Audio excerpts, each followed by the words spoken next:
Tonight on Elon Local News.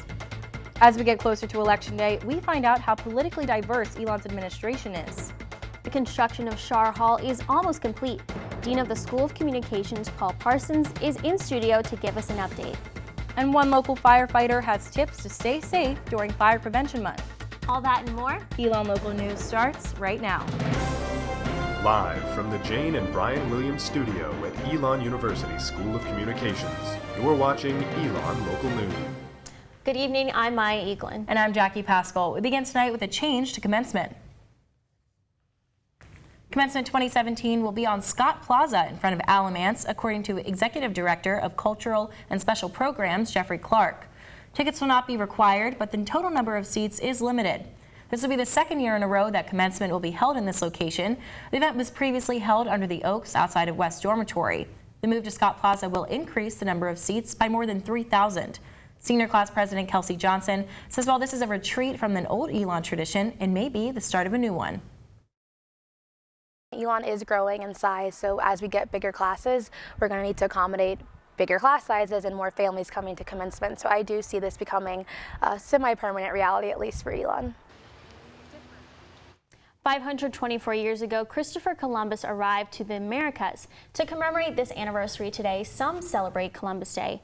But there has been controversy surrounding this celebration and Columbus's treatment of indigenous people. A growing number of communities are not celebrating the traditional holiday and instead honoring Native Americans with Indigenous Peoples Day. Elon Center for Race, Ethnicity, and Diversity Education is hosting an event tonight titled Columbus Didn't Discover America. The Creed invites students to come talk about the controversy surrounding Columbus Day and how Native Americans are affected. The event will take place tonight from 6:30 to 8 p.m. in the Creed in upstairs Mosley 221. Elon's Intervarsity chapter is standing by its national organization on the issue of human sexuality. This comes after Time magazine published an article Thursday saying the Christian group would be dismissing employees who support gay marriage. The National Intervarsity office released a statement the next day saying this was inaccurate, but their 1.5-year study of Bible scripture reiterated their beliefs on human sexuality. In a statement, IV says they, quote, recognize employees who disagree or whose beliefs have changed over time will leave employment because we have reiterated our beliefs. I asked Elon's chapter leaders and members for responses to this national press release. The students did not feel comfortable commenting. Elon's IV leaders refused to do an interview, and when asked for a statement, they just sent me the national press release. These IV leaders will be on a retreat of silence Tuesday through Thursday this week, but they say it's pre-planned and it's not in response to this controversy. You can follow Elon News Network for continuing coverage.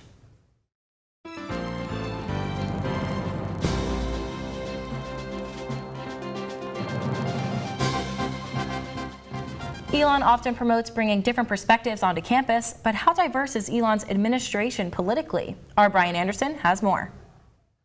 Provost and Executive Vice President Dr. Stephen House says Elon consistently strives to host speakers with diverse perspectives. Last year we brought in Leonard Pitts. This year we brought in Kathleen Parker. So we want to bring in a variety of speakers. But while Elon brings speakers with different political views on campus, the administration itself is not that diverse politically. I looked through the North Carolina State Board of Elections website to check party affiliations of administrators. I would predict you couldn't predict which administrators are Democratic or Republican. But actually, it is easy to identify which parties NC voters are registered with. Among the 15 members of Elon's senior staff, 9 are Democrats while just 2 are Republicans. 4 are unaffiliated. House himself is a registered Democrat. The office of the president is more politically diverse, with 4 Democrats, 3 Republicans, and 2 unaffiliated voters. Party affiliations for 2 administrators could not be determined. Elon President Leo Lambert is not affiliated with either party. The biggest disparity in party affiliation is within the Provost Advisory Council. The council has 20 registered Democrats and just 1 registered Republican.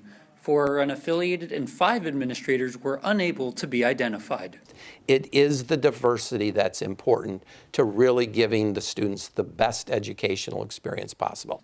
Public voter data searches do not tell you which candidate a person voted for, only which primaries a person voted in, and the party they are registered with. Based on available data, it appears Elon's administration leans heavily Democratic. Brian Anderson, Elon Local News. For more on Elon's role in the political process, check out this Wednesday's edition of The Pendulum or visit elonnewsnetwork.com for continuing coverage. Students gathered in the Mosley Student Center last night to watch the second presidential debate. This is the second debate watch party hosted by Elon Votes. There will be another debate watch party later in October, which will lead up to the big election night watch event on November 8th. While the candidates faced off in a heated debate, students felt it was important to take part in this historical event. People are going to put this election in textbooks and they're going to make movies about it, and people are going to study it in poli-sci classes for the next 100 years. So I think it's really important to be a part of and actively participate in it, and I love that Elon encourages that. Following the debate, both Clinton and Trump are sending people to campaign for them in North Carolina. Trump's running mate Mike Pence is in North Carolina speaking in Fletcher right now. President Obama will be at the White Oak Amphitheater in Greensboro tomorrow campaigning for Hillary Clinton. Doors open at 3:30 and the event begins at 6 p.m. On Wednesday, Clinton's running mate Tim Kaine will be speaking at Davidson College at 5 p.m. And Trump will be back in North Carolina on Friday at the PNC Music Pavilion in Charlotte at 7 p.m. And a new NBC and Wall Street Journal poll released today shows Hillary Clinton leading Donald Trump 52-38 in the two-way race. This poll took place Saturday and Sunday before the debate. And Election Day is officially less than 1 month away, which means voter registration deadlines are right around the corner. The deadline to register to vote by mail in North Carolina is Friday. If you missed that, the state has same-day registration during early voting from October 20th to November 5th. But if you don't want to register to vote in North Carolina, deadlines from other states are coming up. October 12th is the last day to register to vote by mail in Missouri. October 14th for New York, Oklahoma, and Idaho. And the last day to register to vote in Delaware is October 15th. On Election Day, be sure to tune in to ENN on November 8th. Paula Blanc will lead our coverage live at 8 p.m. on Channel 5 and on Facebook Live. We'll have reporters following national and state races. We'll have Dean Paul Parsons in studio to discuss the construction of Shar Hall and Steers Pavilion. I'm Liam Collins. After Hurricane Matthew rained out the weekend, we'll see if this week will be better after the break.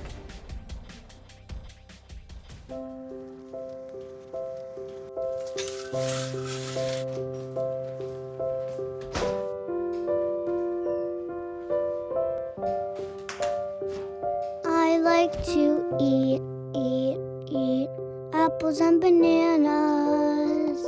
I want to eat apples and bananas. I need to eat apples and bananas. Why can't I eat apples and bananas?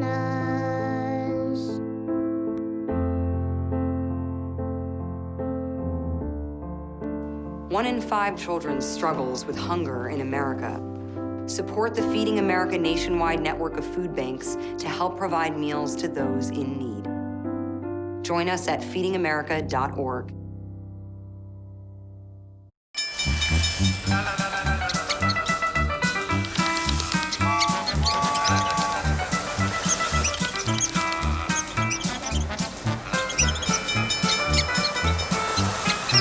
Kids will spend 15 minutes watching online videos like this one.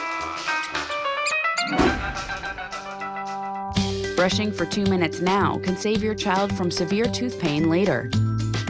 2 minutes, twice a day. They have the time. Hey, did you know 2.4 million loving cats and dogs in shelters and rescues need our help to find a home? Let's go to the shelterpetproject.org and meet if you are in a shelter near you. Harlow. Oh, she's one great listener who loves to hear all your stories. My kind of cat. Cerulo is a sweet, goofy boy who's eager to please. Sounds just like another dog I know. So go to the shelterpetproject.org, search your local shelters and rescues, and go for a cuddle with your next best friend. Adopt.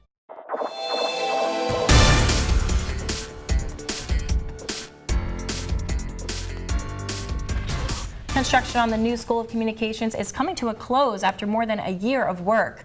We have Dean of the School of Communications, Paul Parsons, in studio to update us on the construction. Thanks for being here, Dean Parsons. Certainly. Absolutely. So, start us off. Can you give us an update on the construction? What's going on right now? Next week, we move into Dwight C. Schar Hall, and we are looking so forward to moving 31 classes from this building, McEwen, into Schar Hall next week. Awesome. Great. What are you looking forward to most about these new facilities? Well, first, I'm looking forward to the construction ending. So as soon as we move the classes to Schar, the construction team returns to McEwen Communications Building to do the last bit of the renovation. That includes creating the student newsroom on this floor, on the first floor, and then moving WSOE FM radio station into the lower level of McEwen. And so the building was supposed to be done originally in the beginning of the school year. What was the cause of the delay? Lots and lots of rain. And so we had multiple weeks of lost construction days in the summer of 15 and the fall of 15. It set this project about 6 to 7 weeks behind schedule right from the start. So we were hoping to move in at the beginning of the fall semester, but now it will be at fall break. So what about the pavilion? The pavilion is further behind schedule. As students can see on campus when they look at it, we're planning to move in that at the holiday break, Thanksgiving, or even at the end of the semester. And what had those delays been caused by? Also the rain as well? Yes. Mm-hmm. Yeah. So what's going to happen in McEwen? So what's being renovated exactly? So McEwen has been completely redone, and it's the home of student media, moving from all over campus and across the street, and then it will be the home of our production with additional second control room and renovated studios. And how long is that going to take? Well, that will be finished at the end of the semester, the end of the fall semester. We'll have the newsroom in place, and will be the home of the radio station. Well, we are definitely looking forward to that. We Thank are. you so much for being here and giving us those updates. Certainly. Every year, the university has to disclose what it spends its money on in order to stay tax-free. Our Perry Elia Durrani looked through these documents to see what we could learn about the university's top paid employees. 990s are a kind of tax form organizations like Elon University have to file publicly to avoid paying federal taxes. What you find in these forms can be pretty surprising. A football coach makes almost $300,000? Josh Lingle is the president of Sigma Iota Epsilon, the business management fraternity on campus, and volunteered to read through the 990s. In 2014, the latest year the reports are currently available, Elon paid its football coach close to $300,000. By comparison, Elon's vice president made just under $200,000. Langle doesn't think the coach's paycheck makes sense. It's a lot of money for not getting much out of it. I'm not saying it's his fault completely, but at the same time, I don't believe he should be being paid that much. $300,000 is still pretty low when you compare Elon's football coach salary to Duke's, a whopping $6 million, with another estimated $1.2 million on the side. Still, that's not what surprised Langle the most. I'm surprised. I thought he was going to make more. Before other incomes, Elon President Dr. Leo Lambert made around $537,000. By comparison, Duke's president made around $1.1 million before other incomes. But when we turn to High Point University, a school roughly 2/3 Elon's size, Langle was shocked. Before additional incomes, High Point's president made close to $2.9 million. I was a little bit, I would say, almost pissed off. I feel like Leo Lambert should definitely be paid more.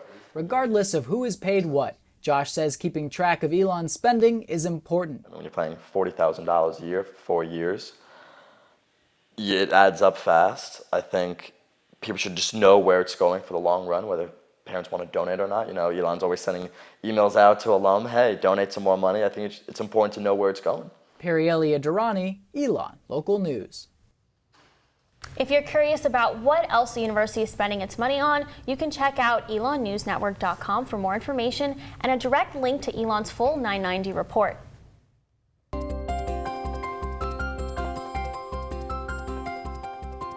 At least 10 people are dead and 3 people are missing in North Carolina in the aftermath of Hurricane Matthew.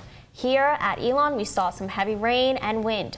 You're looking right now at pictures taken by Elon News Network staff during the storm on Saturday. You can see big puddles after heavy rain caused record flooding across the state. So Jackie, tell me, did the rain ruin your weekend? It didn't necessarily ruin it. It was a nice change of pace, got to stay in a little bit, but I was out there taking some pictures as well. But I'm happy that we have some fall weather right now. Me too, and now my umbrella is broken, so I hope Liam has some good news for us. Liam, what you got? Well, I'm really sorry to hear about your umbrella, Maya, but the good news is that Hurricane Matthew has officially left Elon. And today we saw it with all-day sunshine and a high of 66 and a low of 43. Tomorrow, the sunshine doesn't go anywhere. We have a high of 68 and a low of 45. And on Wednesday, we're going to have a high of 72 with a low of 46. Thursday, the clouds are back, but there's nothing to ruin your day over. We have a high of 75 and a low of 54. Friday, to start off your fall break, we have a high of 70 and a low of 48, and again, all-day sunshine. Saturday, the clouds are back in, but we have a high of 66 and a low of 54. I'm Liam Collins. That was your Phoenix 5-day forecast. Back to you, Jackie and Maya. One local firefighter gives tips on how to stay safe during Fire Prevention Month. And from Elon to the majors, back to Elon. One student's tough travel schedule to make work and school work.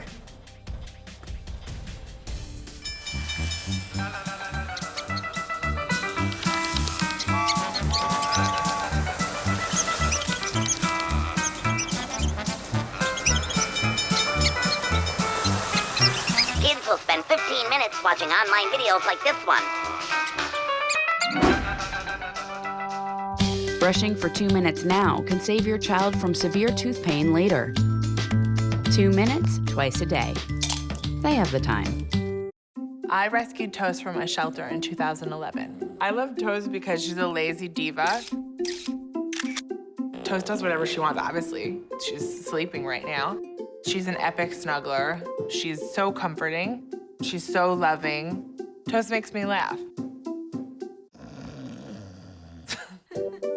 When I walked into the shelter, I knew right then that she was special.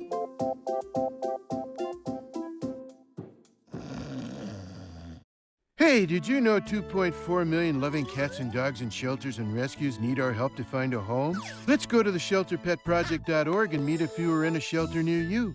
Harlow, oh, she's one great listener and loves to hear all your stories. My kind of cat.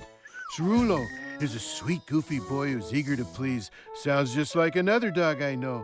So go to the shelterpetproject.org, search your local shelters and rescues, and go for a cuddle with your next best friend. Adopt. Hey, look, it's those guys. Are you good to drive? I'm fine. How many did you have? I should be fine. You should be. Go and step out of the vehicle for me. See ya, buddy. Good luck. So turns out, buzz driving and drunk driving, they're the same thing, and it costs around $10,000. So not worth it.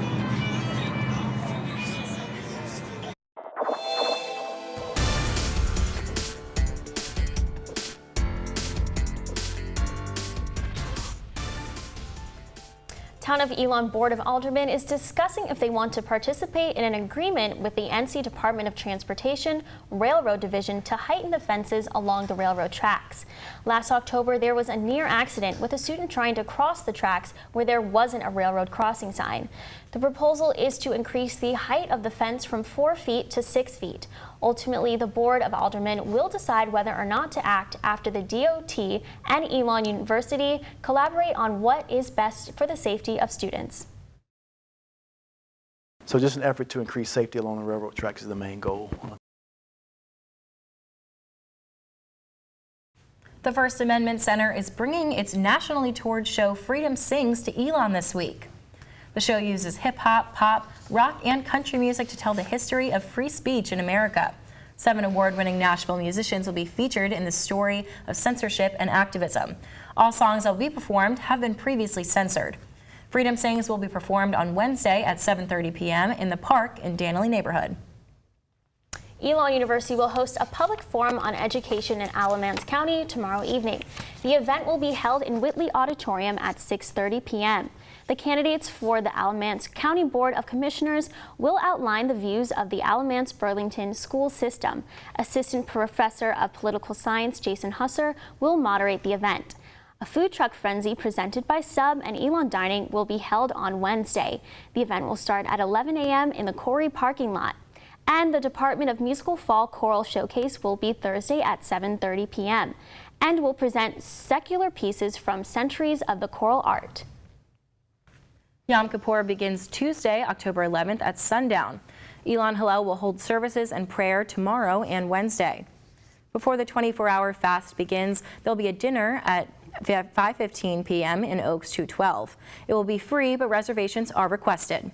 And following dinner, there'll be a service at 6:15 p.m. in the Sacred Space in the Newman Lumen Pavilion.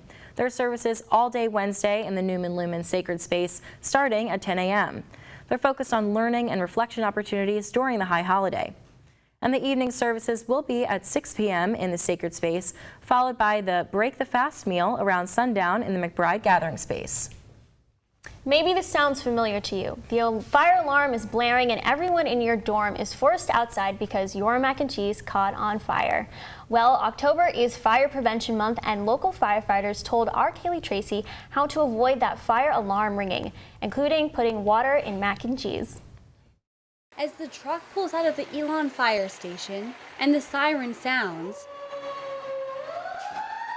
Assistant Fire Chief Charles Walker says there's a good chance it's headed towards campus. The main center of our town is the university, and that's probably our biggest customer, if you want to say, because there's, it's a lot of people concentrated kind of in a small area. Walker says the station receives around 1,500 calls per year, with 500 to 600 being fire-related, and the rest medical. October might be Fire Prevention Month, but fire prevention is 12 months out of the year.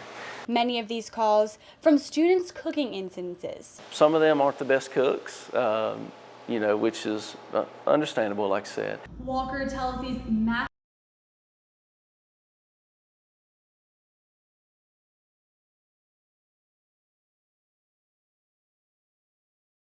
The station is holding fire prevention classes for local elementary schools beginning October 18th and is in talks with the university to offer a class here for students. How one student is commuting back and forth to Elon to make it in the major leagues.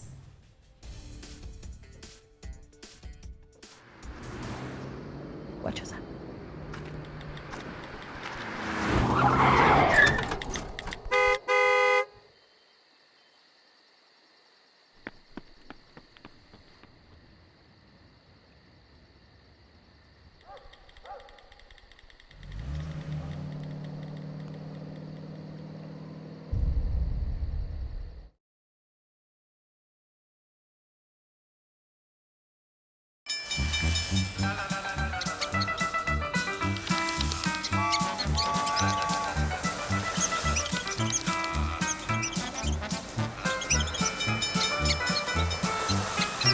Kids will spend 15 minutes watching online videos like this one.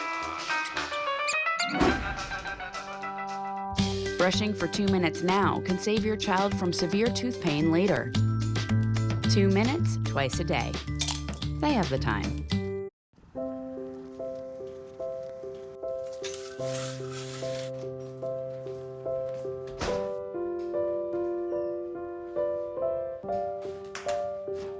I like to eat apples and bananas. I want to eat apples and bananas. I need to eat apples and bananas. Why can't I eat apples and bananas?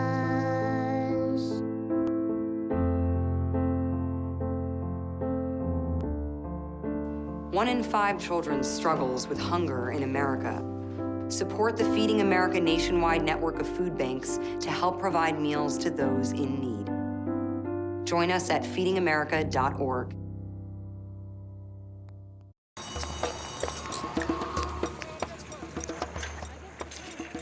I will not be news today. I will not make headlines by going through a bad girl phase where I get that bad girl haircut where they shave just one side of your head. And I will not bring a Komodo dragon as my +1 to an award show, even though that would be awesome. I'm Olivia Munn, and I will not be trending today because there's a much bigger story that needs to be heard.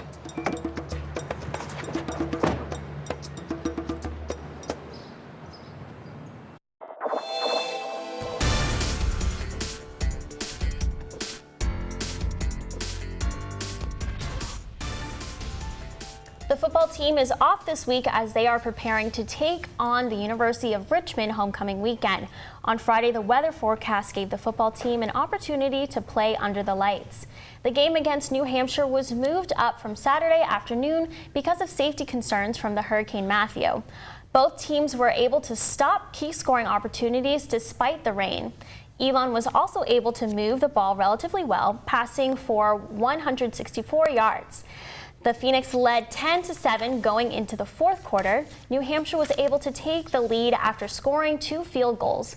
Elon had one final chance late in the game, but sophomore quarterback Daniel Thompson's pass to freshman wide receiver Cole Taylor was broken up, and the Phoenix lost 13-10.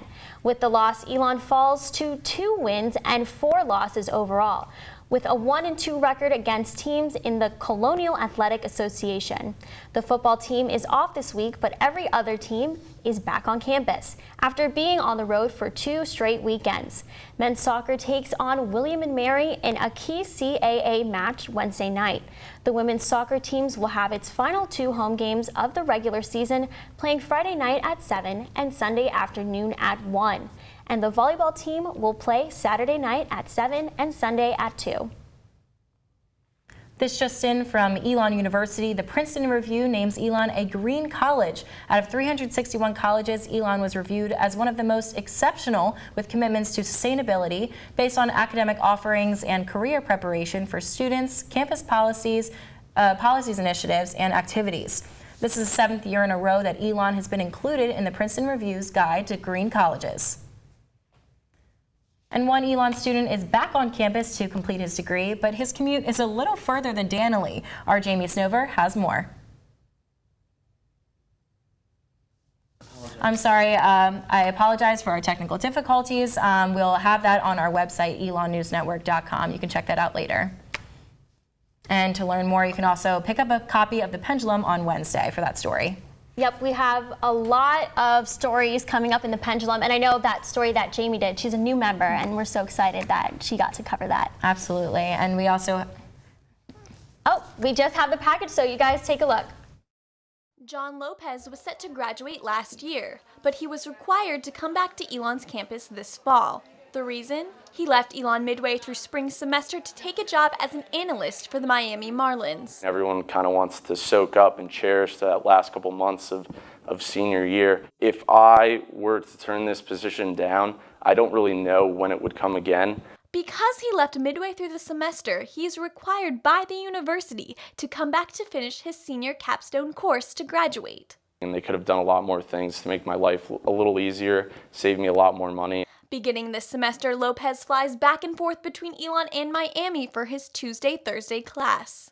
Definitely lost quite a bit of sleep during that time. I think anything in life that is worth doing, takes a lot of time, a lot of effort, a lot of dedication, and, is a grind. Lopez's mentor, Mark Cryan, recognizes the rarity of Lopez's position.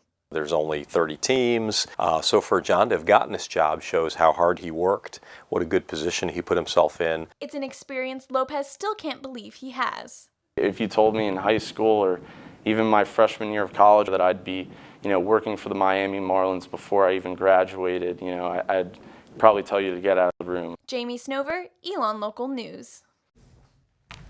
That was an amazing story. Yeah, I cannot imagine. Unbelievable. And I wonder if the hurricane impacted that too, because I bet there were a lot of delays and he had to come all the way here from Florida. Yeah, but he said, it is his Tuesday-Thursday class, but I mean, how often do you really are itching to go to class, but you have to take an entire flight, go through all the security and everything every single week. And she's working for the Marlins, and Yeah. you're still in college. Yeah, he said it's his dream come true. That's a really amazing thing for him, but it is something that he has to keep on coming back. He's going to be one to watch. Yep, so that's all we have for you tonight.